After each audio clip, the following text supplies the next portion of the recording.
नमस्कार. समृद्धीच रेसिपी मराठीमध्ये तुम्हा सर्वांचे मनापासून खूप खूप स्वागत आहे. तर आज आपण पाहणार आहोत अतिशय साध्या सोप्या पद्धतीने खमंग आणि चवदार असा विदर्भ स्पेशल पाटवडी, त्यासोबतच झणझणीत असा रस्सा. याला थापी वडीसुद्धा म्हणतात. आता ही थापी वडी बेसनपीठ न हाटतासुद्धा बनवता येते, पण आज आम्ही बेसनपीठ हाटून एकदम छान अशी चवदार थापी वडी बनवणार आहे. त्यामुळे व्हिडिओ स्किप न करता शेवटपर्यंत नक्की पहा. चला तर मग रेसिपीला सुरुवात करूया. सर्वात पहिले आपल्याला बेसन हाटण्यासाठी वाटण तयार करायचं आहे. ते इथे मी 1 चमचा इतके जिरे घेतलेले आहेत, भरपूर असा लसूण घेतलेला आहे, अगदी थोडीशी कोथिंबीर आणि 3 ते 4 हिरवी मिरची घेतलेली आहे. पाहिजे तर तुम्ही लाल तिखटात सुद्धा करू शकता. तर ह्याची बारीक अशी पेस्ट तयार करायची आहे. तर गॅसवरती आपण कढई ठेवलेली आहे फोडणी देण्यासाठी. तर 2 पळ्या इतके मी तेल टाकून घेतलेलं आहे. तेल तुमच्या आवडीप्रमाणे कमी जास्त करू शकता. 1 चमचा जिरे टाकायचे आहे. जिरे चांगले तडतडले की त्यामध्ये तयार करून घेतलेल्या हिरव्या मिरचीचा ठेचा टाकायचा आहे. हिरवी मिरचीचा ठेचा टाकून घेतल्यानंतर आपल्याला हे खमंग असा परतून घ्यायचा आहे. त्यानंतर त्यामध्ये पाव चम्मच इतकं हळद टाकायची आहे. हळद टाकून घेतल्यानंतर हे छान असं मिक्स करून घ्यायचं आहे आणि त्यानंतर आपल्याला त्यामध्ये 1 ग्लास इतकं पाणी टाकून घ्यायचं आहे. पाणी तुम्हाला वड्या कितपत बनवायच्या आहेत त्यानुसार कमी जास्त करू शकता. तर आता आपल्याला 1 ग्लास पाणी टाकून घेतल्यानंतर चवीपुरतं मीठ टाकून घ्यायचं आहे आणि पाण्याला चांगली उकळी आल्यावर आपल्याला हे पीठ हाटून घ्यायचं आहे.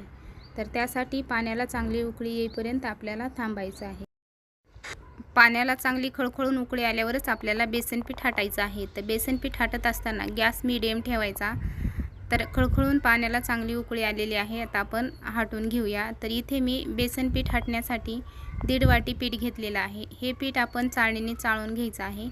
तर अशा पद्धतीने सतत हलवत राहायचं आहे. त्यामध्ये अजिबात गुठळी होऊ द्यायची नाही.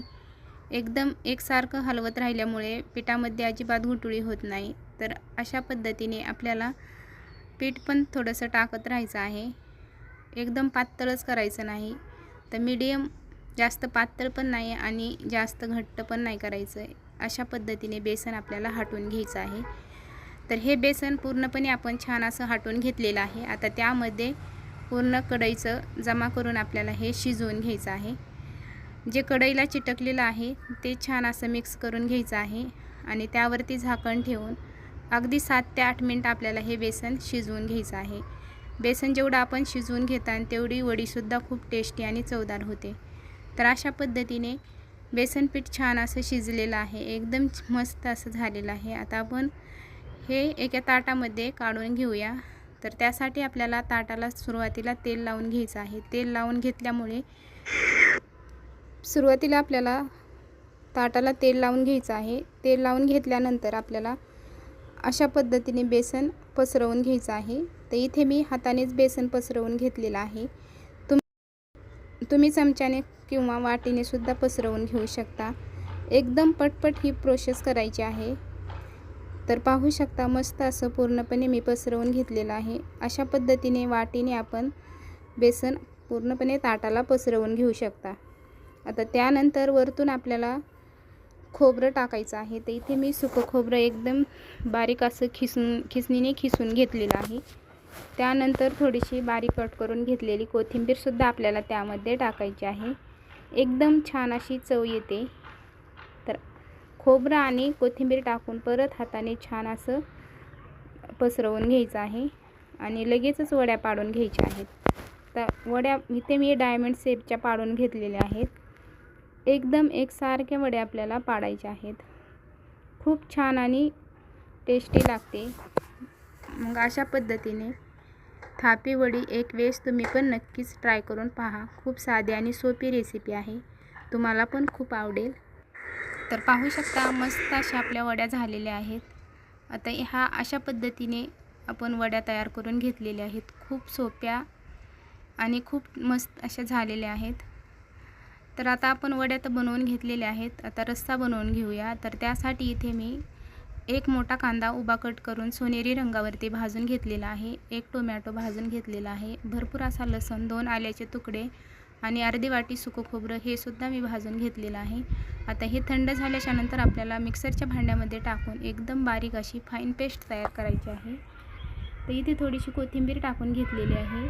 आता पेस्ट तयार करताना अगदी थोडंसं पाणी टाकून ही एकदम बारीक अशी पेस्ट तयार करायची आहे। तर आता आपण फोडणी देण्यासाठी गॅसवरती कढई ठेवलेली आहे।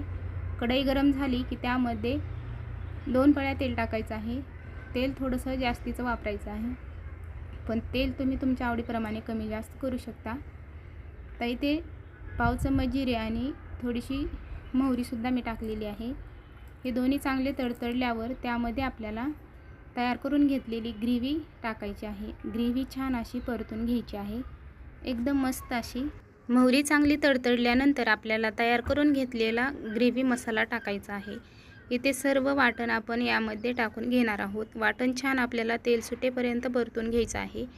तर पाहू शकता पूर्णपणे वाटण मी त्यामध्ये टाकलेलं आहे। अगदी थोडासा कढीपत्तासुद्धा मी त्यामध्ये टाकून घेतलेला आहे। कढीपत्ता आणि वाटण एकदम छान असं परतून घ्यायचं आहे, एकदम तेल सुटेपर्यंत भाजायचं आहे आपल्याला। त्यानंतर त्यामध्ये पाव चमच इतकी हळद टाकायची आहे आणि आपल्याला सुके मसाले टाकायचे आहेत। तर इथे आवडीप्रमाणे तुम्ही त्यामध्ये सुके मसाले टाकू शकता। तर मी इथे घरगुती काळा मसाला टाकलेला आहे। तर इथे मी 2 चमचे इतके घरगुती काळा मसाला टाकून घेतलेला आहे। त्यानंतर 1 चमचा इतकं लाल तिखट टाकलेलं आहे।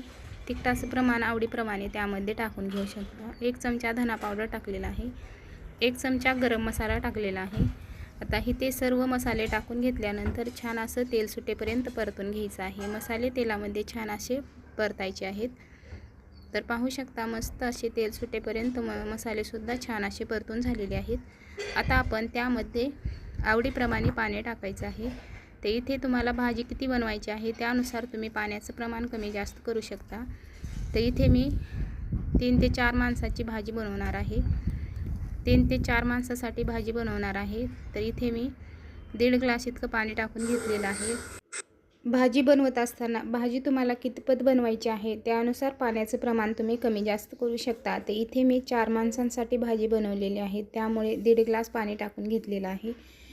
त्यानंतर आपल्याला चवीनुसार मीठ टाकायचं आहे। मस्त अशी भाजी उकळून घ्यायची आहे। भाजी छान अशी उकळलेली आहे, भाजीला खूप छान अशी तरीसुद्धा आलेली आहे। भाजीमध्ये मी थोड्याशा वड्यासुद्धा बारीक करून टाकलेल्या आहेत। तर अशा पद्धतीने भाजी खूप छान झालेली आहे। वरतून थोडीशी कोथिंबीर बारीक अशी कट करून टाकलेली आहे। तर पाहू शकता किती सुंदर अशी भाजी झालेली आहे, एकदम मस्त अशी तर्रीदार भाजी आपली तयार आहे। तर रेसिपी कशी वाटते नक्की कमेंटमध्ये सांगा। रेसिपी आवडली तर लाईक, शेअर आणि सबस्क्राईब करायला विसरू नका। पुन्हा भेटूया अशाच एका नवनवीन रेसिपीमध्ये।